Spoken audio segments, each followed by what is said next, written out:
The sun rose over the town of Oak Creek just as it had for 50 years. In the driveway of a modest suburban home, Bernard checked his reflection in the car window. He adjusted his Sunday tie, smoothed his hair, and checked his pocket for his leather-bound Bible.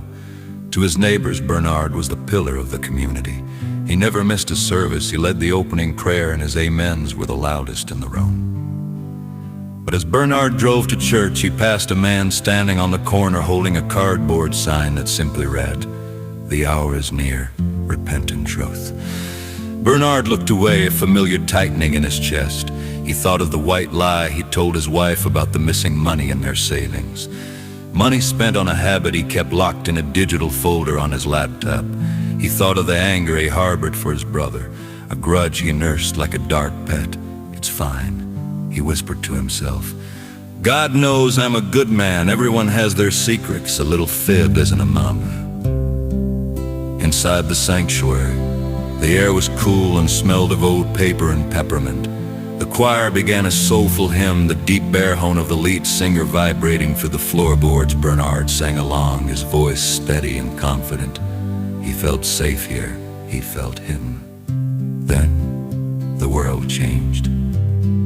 It wasn't a loud explosion, it was a sound like a great indrawing of breath. The sudden, violent vacuum. Bernard blinked, and for a split second the light in the stained glass became so bright it was blinding. When his vision cleared, the sanctuary was silent.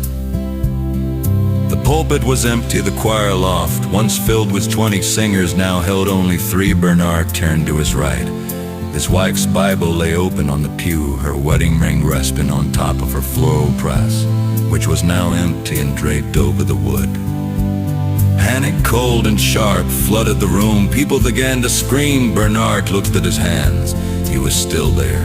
He looked at the other men in his row, men he had prayed with for years, and saw the same terrifying realization in their eyes.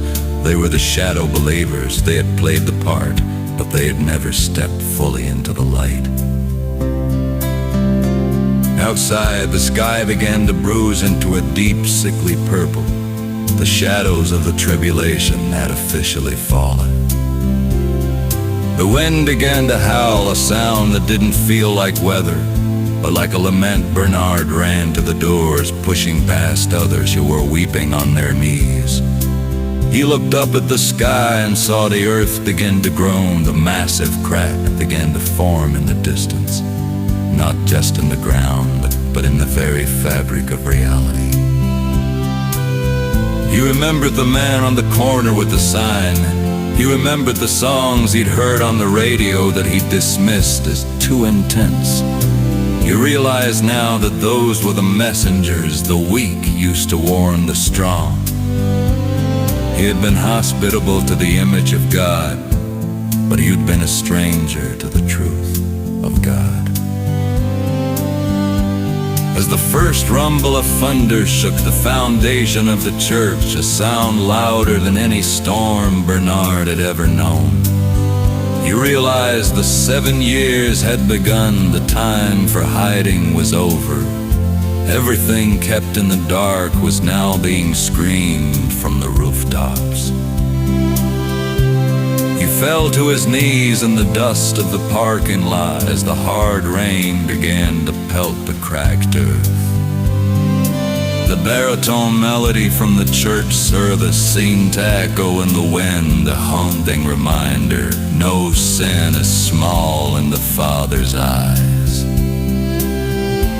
The shadows had arrived, and for the first time in his life, Bernard couldn't hide in them anymore.